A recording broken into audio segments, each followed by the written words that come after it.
Hello, ladies and gentlemen.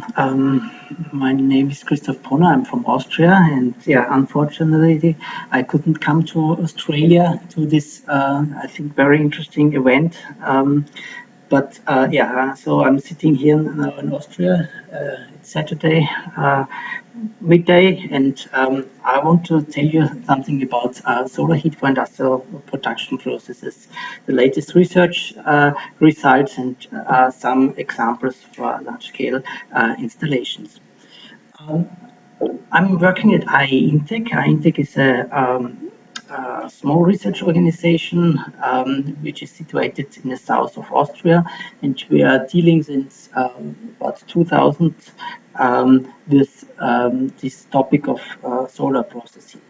I'm also currently the operating agent of Task 49, IEA International Energy Agency network on solar process heat, and some of the results I would like to present you during these presentations. But first of all, I want to highlight why solar process heat is that important for the energy supply in general. As you can see here, industry takes a quite important part of the energy consumption worldwide. We have, of course, in different continents, different shares of industries of the energy demand. As you can see here in Europe, we have about 34%. And this is different in some other continents, like ranging from 45 to 62 in Latin America, and Asia about 50%.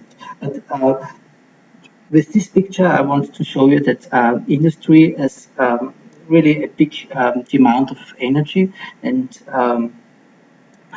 it's very important to identify solutions here to cover these energy demands, these fossil energy demands by renewables.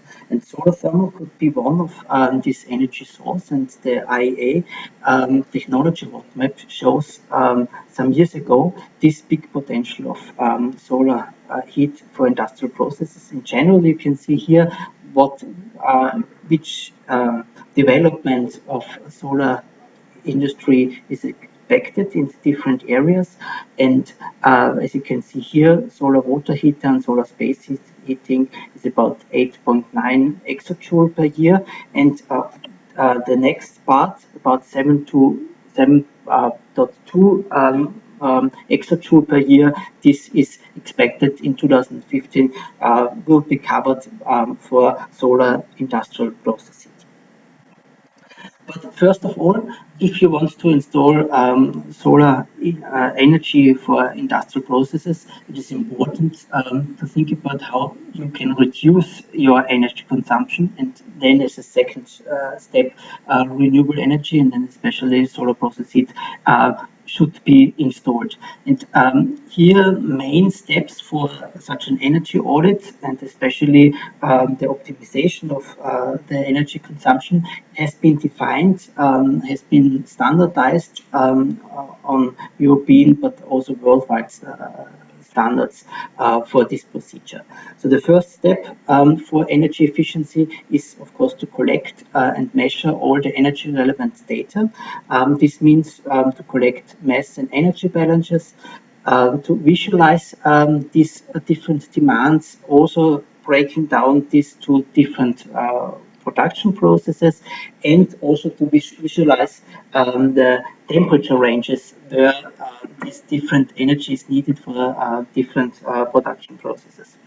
And with a flow sheet and with a Sankey diagram, this whole visualization can be shown quite well. The next step is then the optimization, and the optimization is done in a two-way approach. First of all, you should think about how can you optimize the technology for the production itself best. So this means to use the best available technologies for your production lines, for your processes, and also think about how to optimize your energy supply system, like optimizing your boilers by new technologies, etc. A crucial point here, as I mentioned already before, is the temperature range, so the exergetic value of the energy which is which is used in a system. And here it is important, especially for later on for solar processes, to lower this supply temperature, if it's possible for different processes. Third step is then the so-called system optimization. This means to think about where do I need energy and where do I have streams which has to be cooled down, where can I use this waste heat from these streams. And here optimized heat exchanger network in combination with storage management is important in order again to reduce the primary energy consumption in the industry. Just as a one keyword, the methodology of pinch analysis is here a very strong methodology which can be used here to optimize a system in that way. And after optimization, technology optimization, after system optimization, then the implementation of renewable energy technologies is then the next step. And here, for sure, you will not go on for just one technology. It will be for sure, at the end of the day, always a kind of hybrid solution, hybrid use of different technologies, for example, based out of as energy out of waste streams from an industry, using biogas, for example, the use of solar thermal energy, use of biomass, but also the use of heat pumps is here a crucial point. Some pictures to this approach. Here you can see the system approach. This means you have hot streams and cold streams, combining these two different streams by heat exchangers indicated with these arrows. This reduces the heat demand by the same amount of product which is produced in a company. I spoke about this pinch analysis here, this curve, these two curves of the pinch analysis, and which shows you the maximum heat recovery of a system, what is maximum possible to recover in a system. And based on this, then to design a heat exchanger network, designing also a storage network, especially if you're dealing here a lot with batch processes. This means these processes which are not continuously running, but processes which has to be heated up, which are running at a certain temperature and then also has to be cooled down. Here, storage is a crucial point. And then, of course, this optimum integration of renewable energy, and to identify especially the optimum integration point here for renewable energy. Speaking about the optimum integration point, I come already in these principles of system integration for solar thermal. In general, we have two possibilities, either on the supply level or on the process level. If I have on the supply level, this means I have either a hot water distribution network or maybe a steam distribution network, and then a condensate return, which the condensate or the water is returned to the boiler house. And on the other side, I have different processes, and I can integrate solar thermal also on the process side. I have here for both advantages, but also disadvantages. The advantage for the integration on the supply level is that I have more simply integration schemes, but the disadvantage is that I have quite high temperatures to reach for the integration point here. The advantage at the process level is that I have lower temperature, but the disadvantage sometimes is that way that the integration hydraulic schemes are more complicated than on the system supply level. The integration efficiency is a crucial point, as you can see here. Within the task 49 for solar processes, the IEA task, we defined different areas which are modular areas and which can be exchanged depending which kind of integration system concept I developed for solar process heat. I have on the one hand the collector loop part. then I have the charging, the heat exchanger, the primary heat exchanger, then I have the storage module, then I have the discharge part out of the storage module, then I have the integration point, and then I have the conventional process heat part. And each area or the model can be exchanged depending where I want to integrate my solar thermal system. Important is the efficiency of different parts, especially the efficiency of the storage, for example. The efficiency of the heat exchanger after the storage is a crucial point, efficiency of the heat distribution network, and the efficient heat exchanger within the process itself. So as you can see here for the system like this, it is not only about the efficiency of the collector and the charging point, but of course different other important areas which has to be very efficient so that the whole system is efficient, the efficiency of the whole system reaches the convenient number. I want to show you now some examples of possible integration points. You heard about different collector technologies. Either you have concentrating systems where you can also produce steam, for example, or you have non-concentrating systems where you can reach temperatures like from 80 degrees up to 120 degrees, like the flatbed collector or the vacuum tube collector. Here we have one example already integration on the supply level and already at a little bit higher temperature.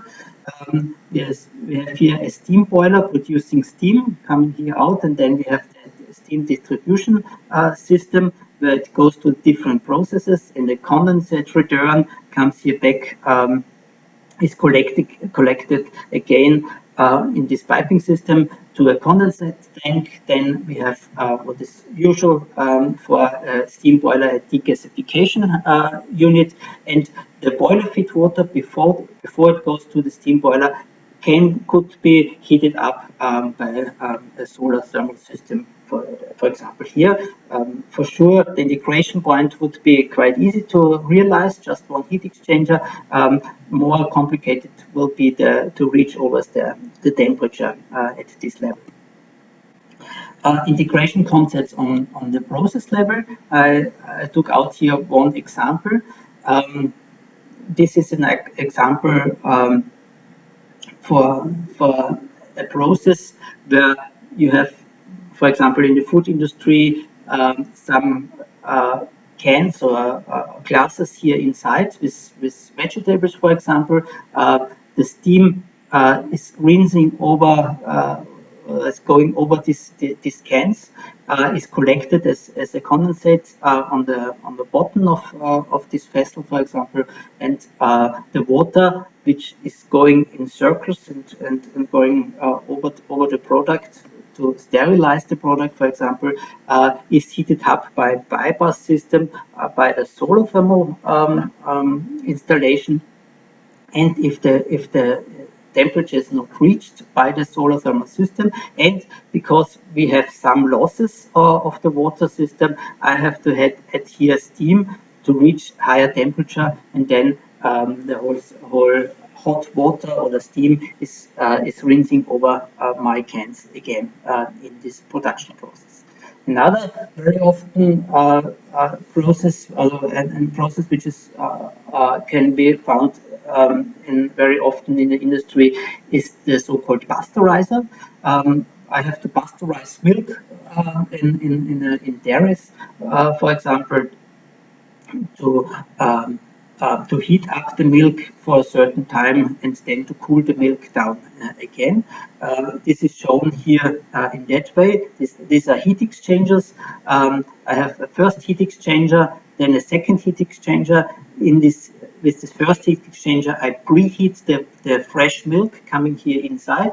With the second heat exchanger, I bring the milk on a certain temperature, for example, up to 70 degrees. This second heat exchanger is operating by a heating system, and the heating system again is a hybrid system. On the one hand, the solar thermal application, heat exchanger, and then the conventional supply system. The milk is heated up to 70 degrees. I have a certain time where I hold the milk at this temperature, and then the milk is cooled down first by the fresh milk coming in, and then the temperature is not reached to the certain temperature where I want to store the milk, for example 5 degrees. So I have a cooling unit at the end of these pasteurizers. So again, quite simple integration concept where I can integrate solar thermal directly in my process. And last one, what I want to show you, what you also find very often in industry are steering tanks. Here you have a vessel, and here inside the steerer of the vessel, and we have also, for example, in dairies, in the milk production or in the cheese production, milk is coming here inside this vessel and is heated up to a certain temperature, hold it on a certain temperature, and then with the cheese culture, the cheese is produced, and also as a waste stream I have the whey which is going out of this vessel. And I have two possibilities. So the conventional heat supply is by steam with this heat exchanger on the surface of the vessel, and in order to reduce the supply temperature, it is also possible to integrate heat exchangers here inside the vessel, where the wall thickness of this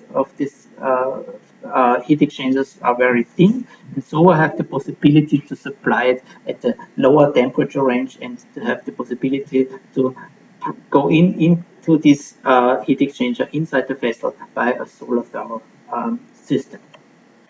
Yeah, different collector types. You heard already about this, and you will hear about this later by the following presentation.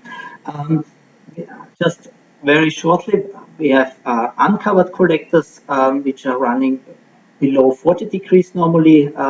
Then I have the standard flatbed collectors below 80 degrees. Then I have advanced flatbed collectors, or the evacuated tube collectors, or the CBC collectors, which are going or are running very good in this range of 80 to 120 degrees. Then smaller parabolic trough and Fresnel collectors, or already concentrating systems up to 250, 300 degrees, and then larger ones between 250 degrees and 450 degrees. Yeah, coming to realized installations worldwide. We have developed a database which is online, and everyone have access to this online database. You can find it on www.ship-plants.info. SHIP stands for Solar Heating in Industrial Processes. And up to now, we have about 155 plants with a total collector area about 150,000 square meters in different installations, in different industry sectors. What you can see here is we have quite a high number of installations in a lower size, so up to 200 square meters, and just a few installations which are going up to one installation has is in this range of about 40,000 square meters. This database is built up in that way that you can select these different applications, and you also have the possibility to search for installers, search for technologies, search for integration points, etc., etc. I took out now some examples. China, here, this is a growing market, and of course here a lot of large-scale applications has been installed in the last year. I just took out three examples of a textile industry, very similar concepts, but really impressing how big these installations, roof installations, are realized here in China. We have on the one hand one installation of 3,000 square meters for dyeing, and then another 13,000 square meters also for the process of dyeing. So everything in this range of 60 to 70 degrees, and a third one about 7,460 square meters also for the dyeing industry. So textile industry, very promising industry sector where you can use solar processing. In total, at the moment, we have about 32,000 square meters in China installed, and this is growing day by day. Then we have the world's largest solar field. This is at the moment in Chile for a copper mine in Codelco, for the company Codelco. It is supplying energy for a process at 40 degrees Celsius. The installation has been done by Consanmac, the company, and the size of the collector field is 39,000, a little bit more than 39,000 square meters flatbed collectors, and the storage is about 4,300 cubic meter. And the interesting part is that about 100% solar fraction is reached by the whole system. You can see here some pictures, quite large heat exchangers. Here the system and this really large storage system. And interesting is also the picture of this collector field. This is in the logo of the company Codelco, which is running this mining company here. Another example in the food industry is the company Prestige Food in North Carolina in USA. It's about 7,800 flatbed collectors, square meter flatbed collectors, and 850 cubic meter storage.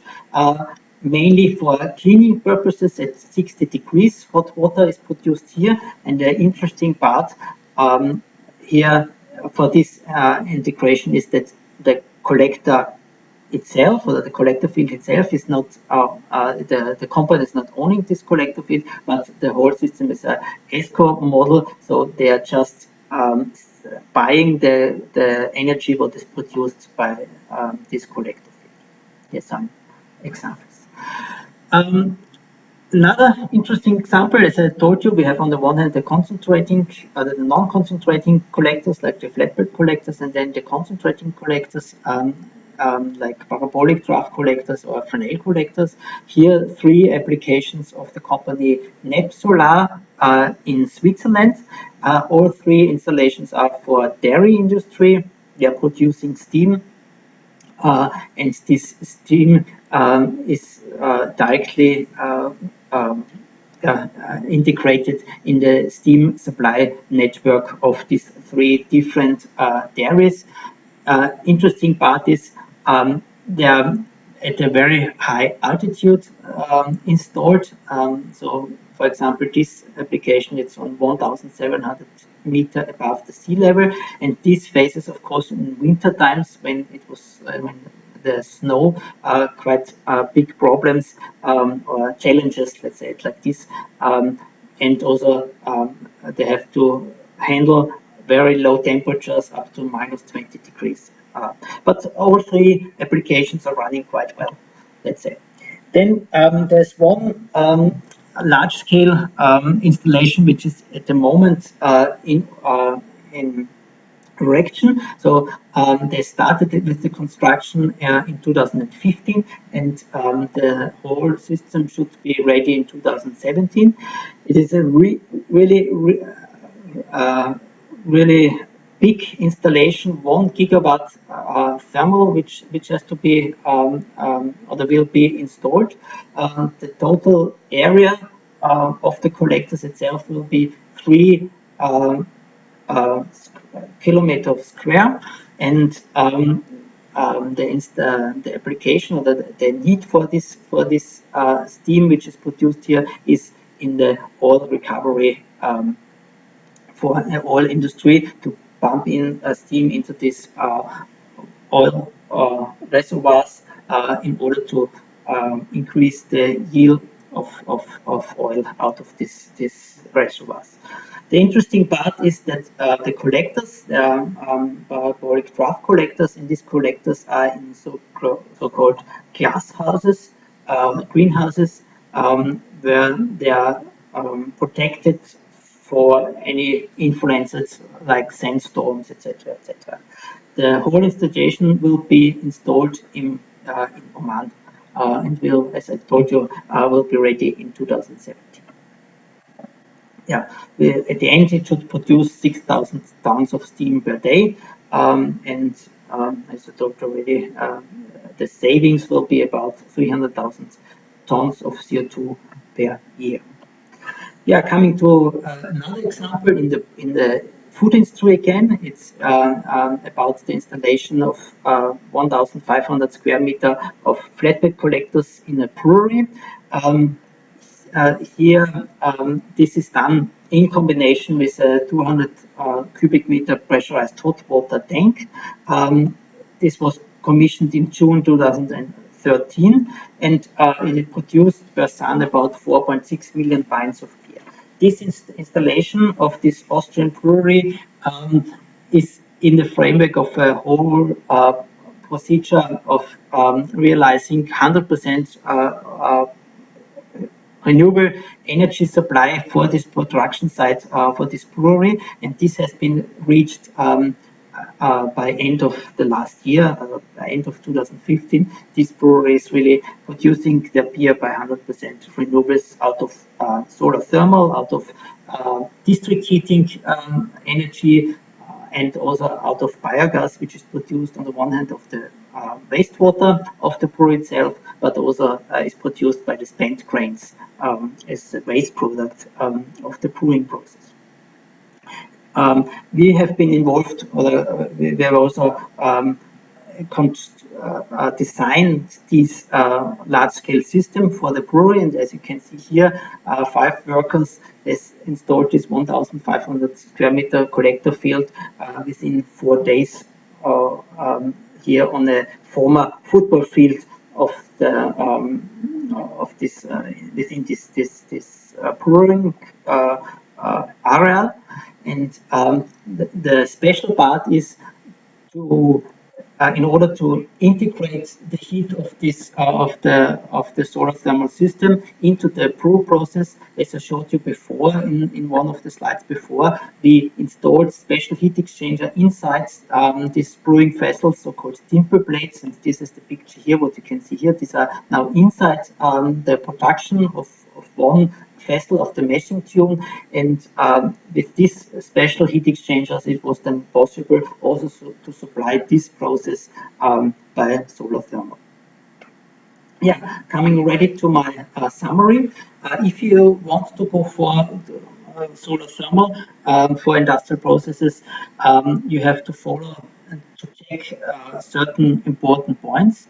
First of all, check if your energy need is at the appropriate temperature level for solar thermal. So, of course, if you have temperatures up to 600 degrees, 700 degrees, then it's getting difficult. Also, let's say everything what is about 200 degrees, if you're not in a, let's say, very sunny area, then of course it's getting more and more complicated, and also from the economical point of view, it's not that easy.